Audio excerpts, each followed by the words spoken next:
Hello, everyone. Dr. Anna Cabeca here. So glad to be here with Dana Trentini today, who is the hypothyroid mom. And we're going to talk all about thyroid, give you some background on Dana and her journey and how she's really impacted over 1 million people. I mean, she has 1 million followers on Facebook. And she has just been on this journey and has been open and vulnerable to share about it. She has been featured on the Wall Street Journal and the Atlantic, and she wrote the book, Your Healthy Pregnancy with Thyroid Disease. So happy to have you here, Dana. Thanks for being with us today. Thank you so much. I'm so excited to be here. Thank you for having me. Well, let's start with a little bit about your journey in thyroidism and then, how you became the hypothyroid mom. I tell people that I'm the last person on earth who would become a blogger. I could barely turn on my computer in 2012 when I began my blog. I knew nothing about blogging, and I started having these dreams that I was supposed to write a book. And I thought it was pretty crazy. One, I wasn't a writer. And two, what was I thinking? I was going to write a thyroid book. But I decided, I have to do this. I had miscarried my baby in early 2009, and I'd been diagnosed with hypothyroidism shortly before it, and I knew nothing about thyroid. I was not hypothyroid mom in the beginning. I did not research, I did not advocate for myself. When I got pregnant, I felt so unwell, I would say out loud, there's toxicity in my body, something very bad is happening. And I would call the doctors up, please, somebody help me. I'm so unwell. And they would say, this is morning sickness. Take, lollipops and stuff for nausea. And it wasn't going away. And then I miscarried. And I said, something has to be wrong. So I had graduated from Columbia University. And during my graduate studies, I was the team leader of a professor's research team. So I had been digging through research for, my studies. And so I said, you know what, something's not sitting right with me. I'm going to dig. So I dug. I went to PubMed. I dug and I dug and I dug. And I found that the Endocrine Society had posted in 2007, 2 years before, that they recommended a TSH of less than 2.5 for hypothyroid women who were being treated with thyroid hormone replacement medication in their first trimester. I got my labs and mine were at 10. Wow. So, your TSH was 10. My TSH was 10 with these raging symptoms. My doctor had never read the Endocrine Society guidelines that said it had to be less than 2.5 for the safety of the mother and the baby. And I had been in New York City. I was being treated on the Upper East Side, with a doctor with words on the walls, So I said, there's got to be something really wrong here. And I just dug and dug and dug. And I said, that's it. I'm going to get myself well, and I'm going to tell people what happened. This is not right. I lost a baby because doctor didn't read a guideline. And I was shaking, and I said, that's it. I'm going to figure out how to do this. I got myself so well. And I said, that's it. I'm ready. I'm ready. Within 2 months, I researched how to start a blog. I didn't even know how to use Facebook. I didn't know what Twitter was. So I launched it. I said, that's it. I'm going to put one article up. I put up one article. Before I knew it, there were thousands and thousands and thousands of people coming to this site. I only planned to put one article. Please, this is my story. Don't let this happen to you. And we went whoosh. So I think that from loss, I have come full circle because I help other women with hypothyroidism be well. Those that are trying to become pregnant, they're having healthy pregnancies, they're getting pregnant. And I feel like I've healed myself in that journey, if you can imagine that. So to me, it's more than just a blog. It's my way to say, I'm sorry, I wasn't an advocate for my child. And that is so ridiculous. But now I am. And I am for other women, and I am for other babies. And I feel like I'm healed from that. And you're definitely healing others. So were you on thyroid medicine at the time, or was undiagnosed thyroid disease when you were pregnant? I was on Synthroid. So I had my first son in 2006, Benjamin. And I believe that I was hypothyroid since I was a child, okay? I had broken my collarbone, and I remember like extensive x-rays, like it was my right side. I'd broken my collarbone on the ice. And I remember like lots and lots of x-rays when I was 6. So now doing my ultrasounds, I see that 3/4 of that lobe on that side is missing, which is one of the reasons why I tell, please protect your babies from radiation. I realize sometimes x-rays are really necessary around the head and the neck, but I'm one of those people that it clearly affected my thyroid gland. But after I had my first son in 2006, that was when my symptoms really became really pronounced. I couldn't wake up. My baby was crying to be fed. I couldn't wake up, couldn't keep my eyes open. I had gained like 30 pounds. I had these mood swings. I had insomnia. I was sweating profusely. My periods were so heavy I could see clots inside these periods. Cramping, like pain every menstrual cycle. Went for my first postnatal visit with my OBGYN. I told her these symptoms and she said, here you go. Here's a prescription for antidepressants. Here's a prescription for insomnia. Everything is going to be fine. You just have postpartum depression. That's very common and you're going to be fine. She hadn't done no tests on me. She didn't notice that I had missing hair along the sides of my scalp, that I had gained 30 pounds, that I was having major mood swings, that I was like numb in my hands. Wow. So I said, you know what? I have to wait. My cholesterol rose within 2 months. I was close to needing statin drugs. All of a sudden I was pre-diabetic, yet I had been normal before pregnancy and now I was abnormal. And he said, I think there's something wrong with me. I landed in the emergency room with kidney stones a couple months later. And I got to tell you, while those kidney stones hurt like hell, they saved me. Because when I was there, the doctors kept saying, this is so strange. This 36-year-old girl who's so, healthy eating and exercising, why does she have kidney stones? And they did full testing. And that was the only time I had ever been tested for my thyroid. And I got diagnosed in there. And I always say, kidney stones are a pain in my ass, but they saved my life. Wow. That's a fascinating story too, because in your pregnancy, you would have been tested for gestational diabetes. So you didn't have blood sugar issues then. And then postpartum, so that trigger knocking out the thyroid, we see from, really just tremendous amount of estrogen, circulating estrogen too can affect your thyroid gland in pregnancy, elevating the TSH. So we see that. But what you said, those symptoms that you mentioned, let's talk about some of these symptoms of hypothyroid were blaring, right? The heavier menses, increased cramping, the hair loss, fatigue, numbness in your fingers, in your hands, tingling, delayed reaction time. That can also be part of it. So all those symptoms. So I'm surprised you didn't get a prescription for birth control pills too. So the antidepressant, here's some birth control, here's the, sleep med and come back next year. So, but that's kind of the standard of care approach. That is what happened to me as a teenager. So remember, I believe this happened to me from my collarbone breaking. When I hit teenage years, again, they say that women are most vulnerable 3 times in your life: puberty, pregnancy, postpartum. And not puberty, pregnancy, postpartum, and menopause. Those 3 Ps. But the reason is, if you think about it, our sex hormones are shifting, and our sex hormones, adrenal hormones, thyroid hormones, the 3 legs of the stool, I love to imagine, and so many different functional medicine practitioners have described it that way. Imagine when our sex hormones are doing that shift, even in puberty, it can throw everything off balance. That's why I say, watch your children during puberty. It can be hereditary, including boys. Their sex hormones are shifting. I have 2 boys, and trust me, I watch them like a hawk. I have hypothyroidism in my family, and I watch them for symptoms, and especially when they go through puberty. When I hit puberty, my periods were so heavy that pads couldn't hold it. I couldn't go to school on the first day of the period because it would just drain through 2 pads. I had clots in it. It was dark. It was heavy. I would have cycles of 35 days, 25 days, missed cycles, and no one thought to check my thyroid. So instead, they gave me birth control pills. So I was on birth control pills. I wasn't sexually active.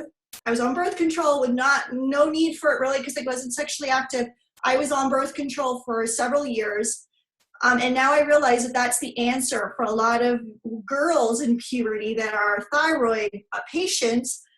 Throw them on birth control and shift it. And then, there's the whole impact of birth control on your thyroid, and what a stupid solution that is. Instead, couldn't you have tested my thyroid and figured out that was my problem to begin with? Right. So.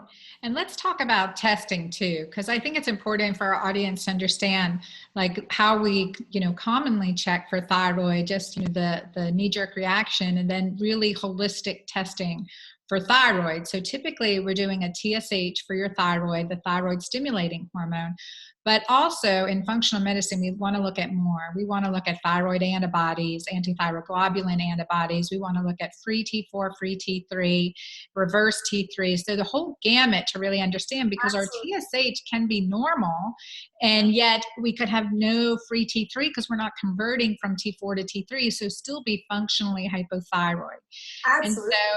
so what was curious, after you had your first son, when they did that in the hospital, what was your TSH then? So remember, I was not an advocate for myself. I never asked. I never Okay. kept copies of my labs. One of the things I tell hypothyroid mom followers is get those labs. Look at them. I don't have them. I don't even know. Other than I requested it when I miscarried, I wanted to know. After I found the guidelines, I said, you got to give them to me. And there were 10. And the guidelines said less than 2.5. I have no idea how high they were when I was first diagnosed. First of all, I wasn't an advocate, which is really ridiculous of me. But I also think there are many of us that just trust our doctors. I think there's that. There's a culture of of course they should know more than me. I'm not a doctor. I'm not a thyroid doctor. What's going on? Why do I have to check my labs? But anyway, the point is we do have to check our labs. First of all, they were only checking my TSH. That's the whole part of how I was so unwell, is they were only checking my TSH. First of all, it was at 10, and this doctor believed as long as you were below 10, you were okay. But most doctors, and in particular functional medicine physicians, say around 1 to 2. But Yeah, 0.4 to 1.4. But I want to say that you could actually be even lower than that, especially if you're taking T3 meds like natural desiccated thyroid, which is in my case. If I had a doctor that only looked at my TSH has to be near 0 to be well. Now, my doctor's looking at me, my symptoms, my free T4 and free T3 to give a broader picture. So I would be very unwell if he kept me at 1. So my free T3 has to be at the top quarter of the normal range to be well. What I find is that most people on T4 levothyroxine medications like Synthroid, their free T3 is at below normal, low, or middle. I feel awful anywhere there. I have to be at the top quarter. So getting those labs is so essential. Where's your free T3, I say? So all the people that are on Synthroid, it's one of the #1 prescribed medications, but it's failing so many. Why are 1 million people on hypothyroid mom? Tell me. Yes. Why Oh my gosh. are there 1 million people? If you're well, you're not looking for a Facebook page about thyroid disease. So I say get your labs, free T4 or free T3. #1 cause of hypothyroidism is Hashimoto's, a thyroid autoimmune disease that attacks your thyroid gland. But most people know they're hypothyroid that come to me. They don't know they have Hashis because thyroid antibodies are not tested. So that to me is really ridiculous. There are 2 of them, thyroid peroxidase antibodies and thyroglobulin antibodies. Why are those not tested? Because doctors will say, well, there's nothing we're going to do for you besides giving you thyroid medication. So what's the point if you have Hashimoto's? What are we going to do? Well, in the functional medicine world, we know there's so many things you could do, from food, dietary changes, nutrient testing and supplementation, and foods that are rich in nutrients, heavy metal toxicity, blood sugar balances, mold, candida, gut dysbiosis.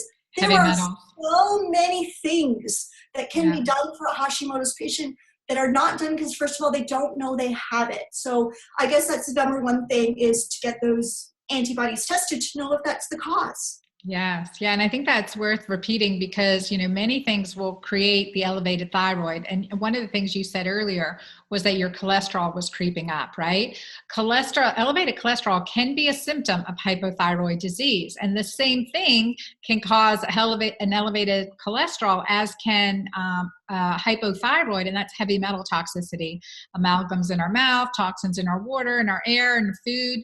So all those, heavy metal toxins, which many of us are exposed to, can also cause that elevated cholesterol, which is bumped up to protect our brain from the toxicity, the free radicals. And then definitely we see that synergy. Once we balance our thyroid, lower our TSH, our cholesterol naturally lowers. So that's always the question for our listeners. If you have a high cholesterol, you want to ask why.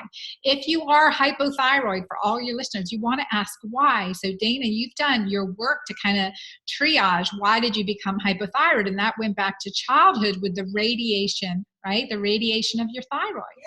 And understanding that why makes a huge difference. You can also say, well, I'm going to really, protect my breast. I'm going to do these things because I know that I had this radiation, I had this thyroid, I was on, birth control pills at a young age, and those are all risk factors. So knowing those things helps you be proactive for yourself. And I will say, as an obstetrician gynecologist, I trained at Emory University, we did not routinely check TSHs until I went into private practice and recognized, I think it was early 2000s, before my son was born, so he was born in 2004, I started doing TSHs, but I had backlash from insurance companies for doing the TSH. You don't have a diagnosis code for that.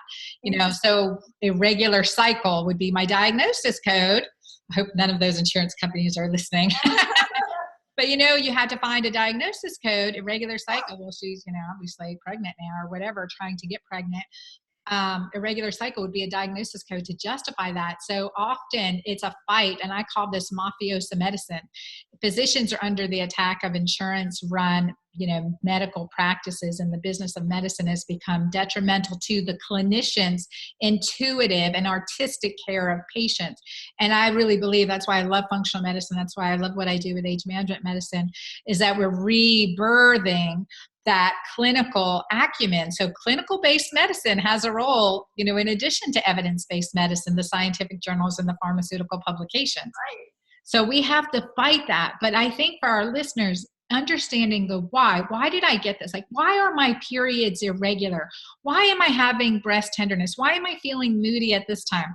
Dana, I always joke, why do I hate my husband 2 weeks out of the month? If it's only 2 weeks out of the month, it's your hormones, not your husband.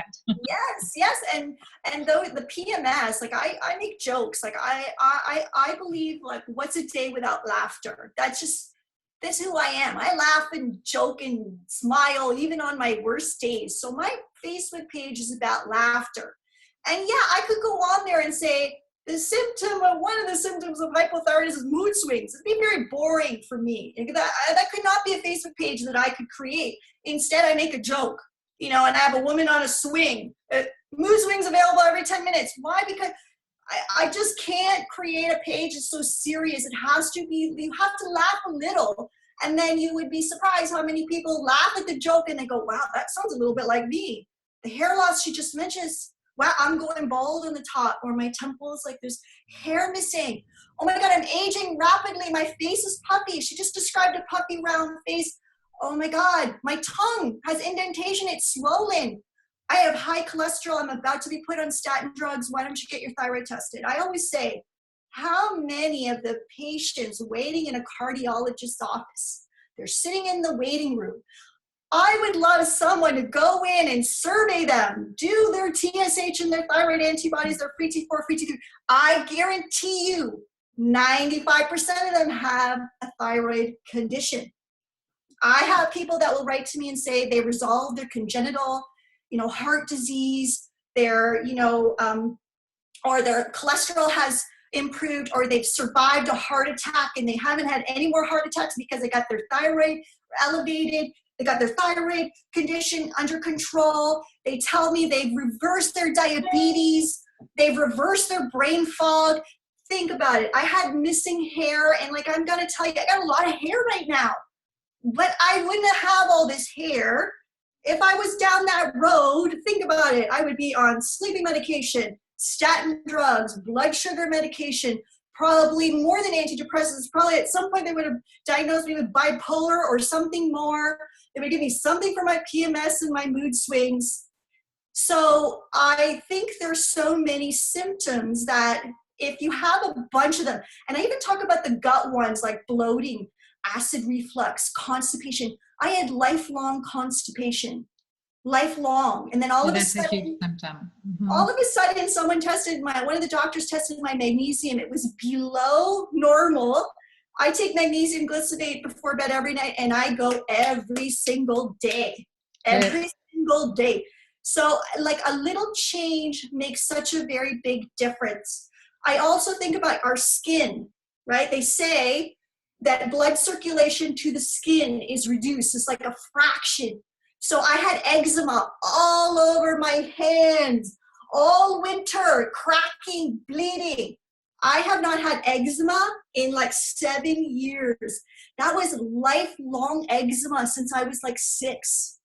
And I resolved those. So like so many things that people aren't like connecting the dots. And I think that's huge. So you have healed a leaky gut, apparently, because you had bad eczema and all these issues. So gluten-free, dairy-free, are you all of that above? Yeah. Now, another big one for me, I love the whole functional medicine route of things. I believe there are many root causes for every person. For me, there were many. One is adrenal fatigue. Stress, boom, I fall. Like I crash down to the ground.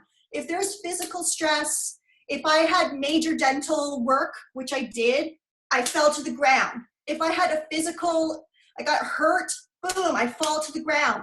If I have like a serious family problem, I go to the ground. If someone dies, I go to the ground. So for me, the adrenals are the most important factor for me, is managing with adaptogenic herbs. That has been like a real life changer. My gut, I've been going through the whole dairy-free. I went through the food sensitivity. I discovered I was, also sensitive to eggs. And so I've been making those shifts. Another major thing is I had candida, which I hand in hand with thyroid disease, right? And heavy metal toxicity. And then unless I did that stool test, which, if you got told you have to poo on a dish and then mail it in to get testing, I know a lot of people go, ew, that is so gross. But that test helped me discover I had major candida. Then I'm on a cleanse for candida. And I'm going to tell you something which I would love to see like blended. I go to an acupuncturist. Now I have seen great work, like great effects from acupuncturists. Mm-hmm. One got my cycles totally normal, that I went on to have my second son, Hudson, when doctors told me I would never get pregnant again. Okay, so I know that acupuncture works on my body. Well, guess what I did? I went to my acupuncturist and I said, I got this major candida. I'm doing a cleanse. So he goes, your body can heal itself. Do you know that it can heal its own gut? I go, let's do it. Let's do it. So he traces my gut, puts the points in. The next morning, stuff comes out in my toilet that I have never seen ever in the years that I've been watching my poo, because I know how important your poo, the look of it, the color.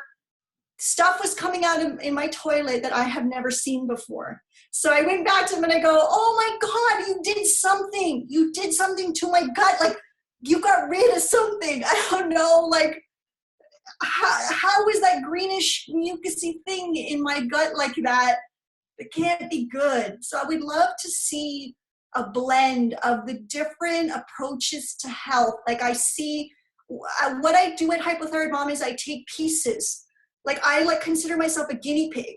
I throw supplements at myself one at a time to see what will happen to me. I went to an Ayurvedic consultation and I did pieces of that to see what works for me. I go to acupuncture and Chinese herbs and I try that. And I kind of grab at all the pieces. I show them all in Hypothyroid Mom and I say, you have to discover what the pieces are.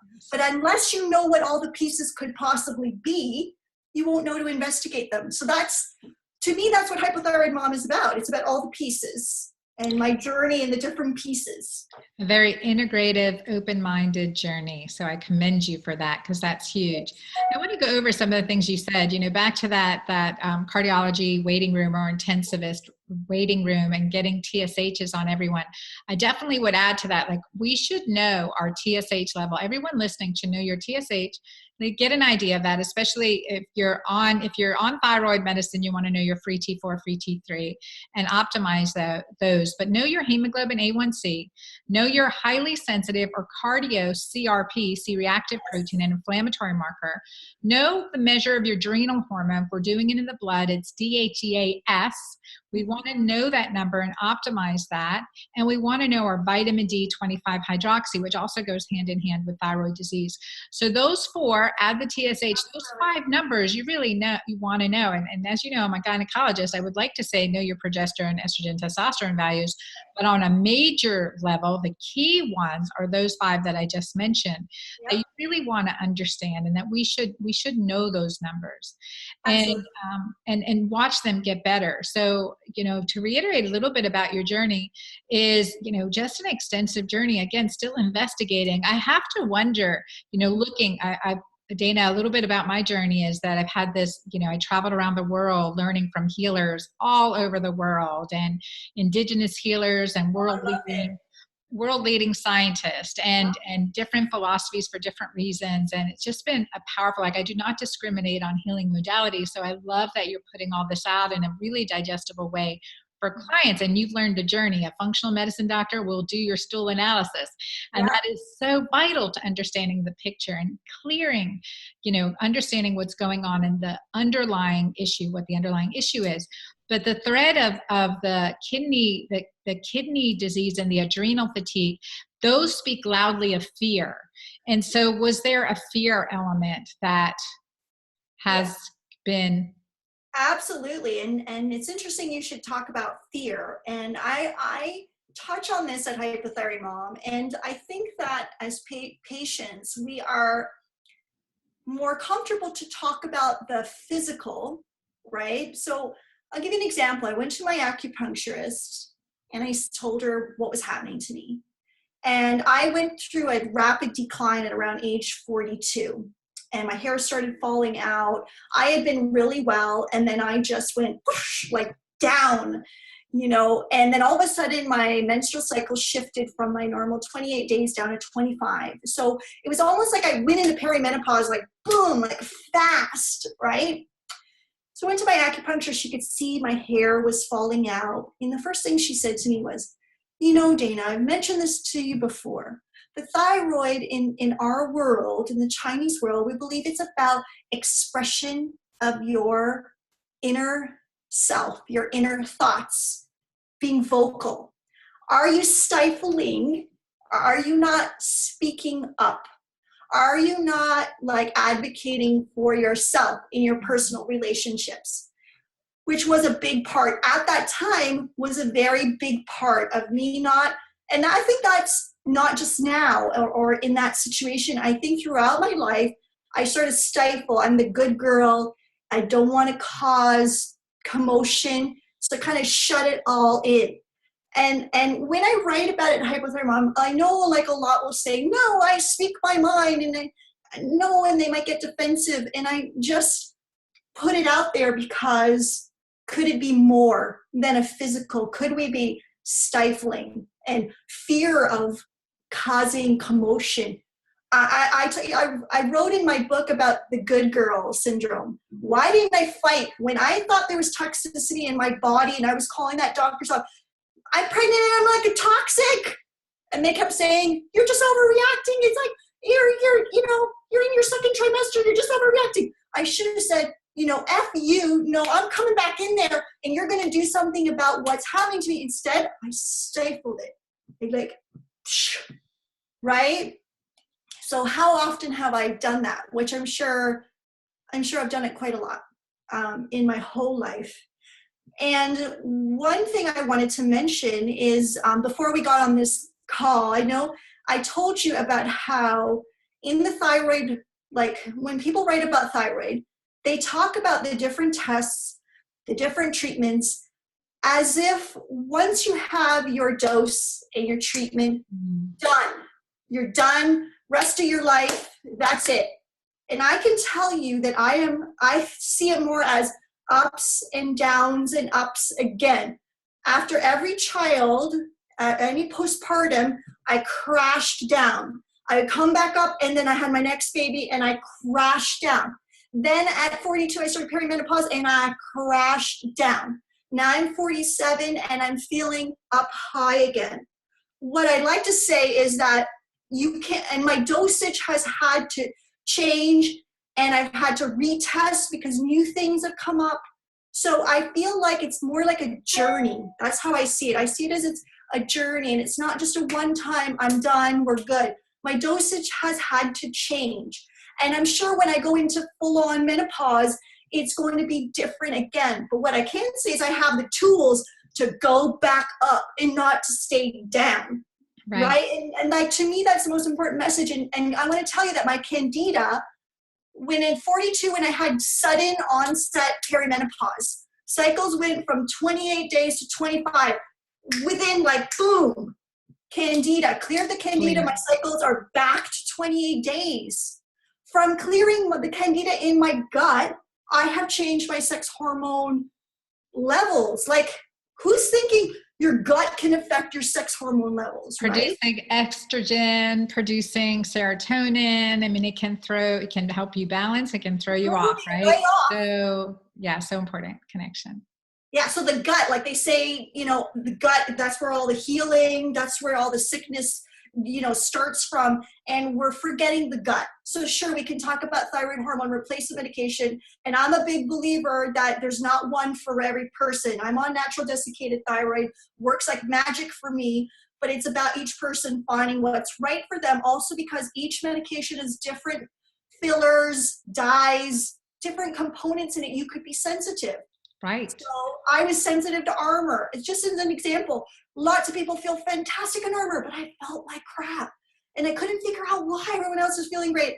I switched over to NatureThroid, and somehow that is good for my body. So it was like a journey to find out what medication was right for me. Well, this is a big issue. Many people who are on thyroid medications may not know that there are options. Synthroid is only T4, and it's certainly one option, but it was never clinically ideal for me to use with my patients. One of my favorites, I definitely like NatureThroid and Westhroid P. Yes, Westhroid P is probably my favorite because consistency from batch to batch. NatureThroid is very good at that too. Armour, sometimes, yes, and then compounded by your compounding pharmacy, being able to tailor it. Now, Dana, another thing you said was really important, especially as you enter this perimenopause journey, is, the one size fit all phenomena does not work. And that is our standard medical model. Like, here's your hormone replacement therapy. See you, 10 years from now on the same medicine. And that doesn't work, right? No. And one of the things that always amazed me, because I lecture about hormone replacement therapy and train physicians, is like, when I talk about having the client adjust their dose, like, what? You're having your patient adjust their dose? I'm like, as I use this type of, either it's a troche or a cream, depending on the individual, you're following them, but they can also adjust their dose. And I'm like, yeah, my patients aren't stupid. Women know their body. And giving you permission to understand, what, I feel off. I feel this. We're not doing huge swings, but this fine tuning that is so important, because the season, we have seasons for a reason. In the winter, we're going to need something. In the summer, we're going to need something. And being able to fluctuate and really be in tune with your body so you're trusting it. Absolutely. And I think I want women to trust their bodies again, their innate wisdom as well. In a very holistic way. Thank God. Like I'm always amazed. I invite, experts like yourself. You did a great article about vaginal dryness and low libido for hypothyroid mom. And I look for people like you. I do. I look for people that they have the knowledge, and they're empowering women and men, because remember, men have it too, and children have hypothyroidism as well. Remember, check your teenagers, check your young children. If you have a child, oh my God, the parents of the children, honestly, it gets like in my soul when I hear about it, because I was one of those children and no one was checking me. Nobody was checking me. Mood swings, ADHD that could be hypothyroidism. I know you think hypothyroidism is exhaustion and no activity, but sometimes it can manifest itself as hyperactivity because they don't know what to do with themselves. Yeah. How many that have ADHD or bipolar, they get diagnosed bipolar, depressed, schizophrenia. I mean, I have been contacted by parents of stories that just shake me. They can't go to school. The doctors can't figure out what's wrong with their child. A lot of them, they say, we hit puberty and something happened. My child changed. And I always say, oh, thank God there are doctors. There are people like you that listen to the patient, understand that we're all so different. It can happen at any age. It's not just for older women. It's men. It's women of all ages. It's children of all ages. And so we need more practitioners like yourself. And I think the world will change once we have more of them. Yeah. And then again, to be the advocate for your own health, advocate for your family's health, and use your intuition too. But also, like, if there's a symptom, constipation, it is not normal to not go one time a day, right? If you're only, your kid's only going to the bathroom every other day, or I've heard so many times, once a week. Every few days. Yeah, it's not normal.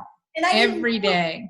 You don't know, when it's lifelong, if you've had it for a long time, you don't even know what's normal. You don't even know. You can't even say it's abnormal. No. And it's so funny because I used to have, a question, I have this many page questionnaire, of course, but it was, one of the questions was, are you constipated? The answer would be no, but I would always ask, how many bowel movements do you have a day?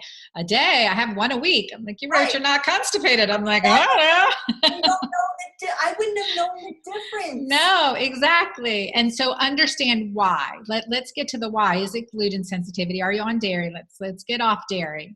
Let's do these things to clear our body and really get holistic about it before we take a thyroid supplementation. Or, the other thing is, once you're on thyroid supplementation, you can heal your thyroid and get off it. So not to feel like that's the end of the, that this is your lifelong thing. If you heal the why, you heal the symptom. I wanted to, you just said something that just sparked in me. I have an article brewing in my head about how I wish to God when my first test came that I discovered I was hypothyroid, I wish I had said, I need to research before someone gives me thyroid hormone replacement medication.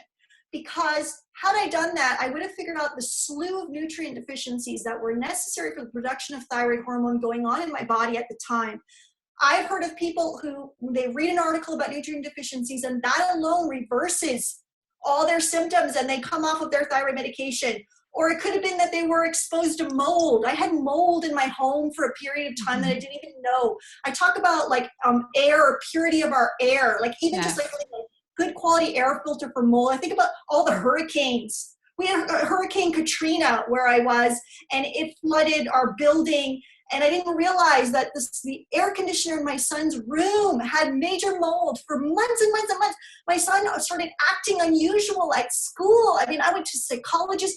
It was crazy. We discovered he had mold in the air conditioning unit in his bedroom that was exposed to the Hudson River during Hurricane Katrina. So what I'm saying, there's so many factors: the purity of the water we drink, having proper air filters, having proper water, reverse osmosis for our water, looking at the food we eat, the toxins we're putting on our bodies and our skin through our beauty products. So just wow, right.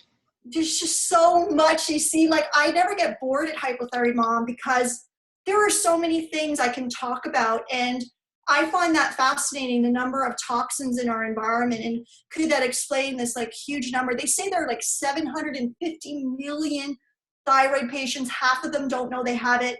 Most of them have hypothyroidism. I think that's very conservative, because if we go by TSH alone, I'm sure we're missing tons, because you can have Hashimoto's in the early stages and have completely normal thyroid TSH levels.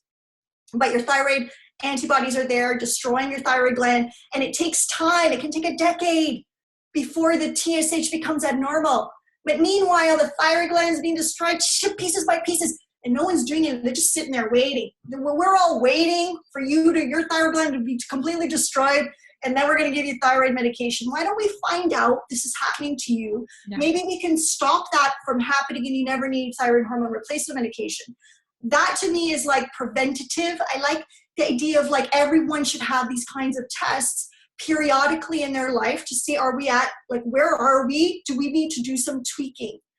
So that's what I would like to see from the thyroid world. Why catch it when you're already on the other, like, you know, on the other end? Like, catch you in the beginning and see what we can do to stop that from happening. Mm-hmm. Ounce of prevention is worth a pound of cure. And another thing too, and just like bringing to your history, not different from so many other women, is the birth control pills, right? Causes, you know, really sucks up your magnesium. It sucks up your B vitamins. It sucks up your magnesium, cobalt.